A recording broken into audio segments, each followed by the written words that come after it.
Assalamualaikum warahmatullahi wabarakatuh. Hi, And who are you? my name is Yasmin Samsu and my friend. I am Nur Fadila. In this video, we are going to explain about psycholinguistic, especially material about language and cognition. Or language and talk. So let's keep on watching. First, I will explain about language and mental representation.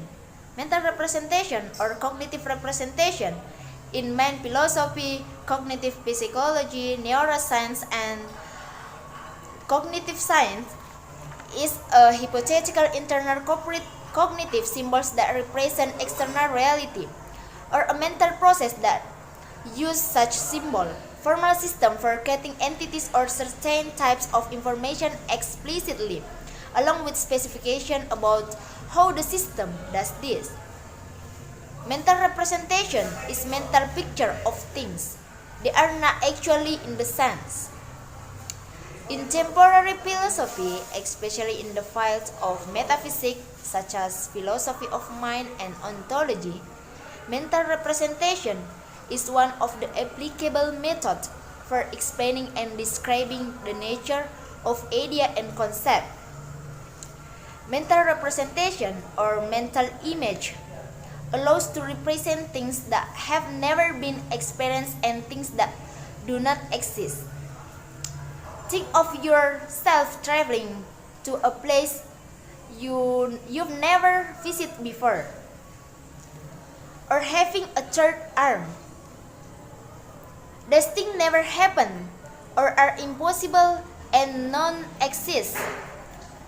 But our brains and mental image allow to imagine them.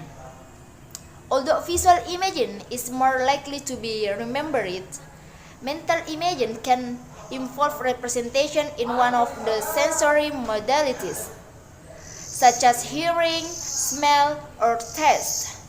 Stephen Koslin proposes that images are used to help solve certain types of problems. We can visualize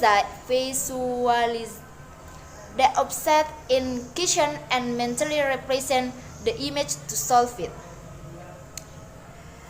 Mental representation also allow people to experience things right in front of them, even though the process of how the brain interprets representational content is debated. Okay, the next material is about language as a tool of thought atau bahasa sebagai alat pemikiran. Language is essentially a system of symbols that is not only an empirical sequence of sounds given an empirical meaning. Jadi bahasa tidak hanya merupakan simbol belaka, melainkan sebagai alat pengembang pemikiran yang dimiliki oleh manusia, yang terutama dalam mengungkapkan realitas segala sesuatu. The next is about language as a tool, a cognitive development, atau bahasa sebagai alat pengembangan kognitif. According to Jean Piaget theory, empiricists that an individual goes through 4 stages of cognitive. The first is tahap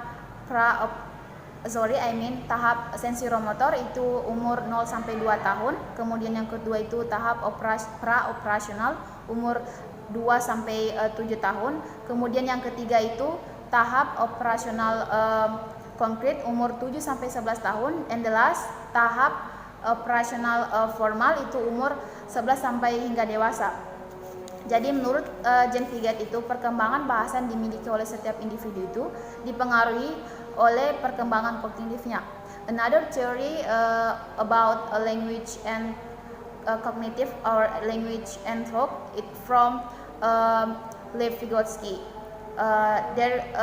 Lev Vygotsky theory explain about the first, children construct their knowledge, and then the second is about development cannot separate from their social context, and the third, prior perception and new concept, and the last, language plays a central role in mental development. The last theory about language and cognition or language and thought from Noam Chomsky theory. Noam Chomsky theory is language is not learned by children and it's not taught but grow itself in a way determined by nature. Jadi bahasa yang dimiliki oleh setiap anak itu tumbuh dan berkembang secara alami. Okay, before we going to close our video, we are going to conclude about our material. Language skills and the ability to think have a very close relationship.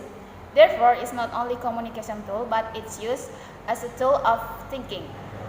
Okay, thanks for watching. And we hope you enjoy this video. Bye. Assalamualaikum warahmatullahi wabarakatuh.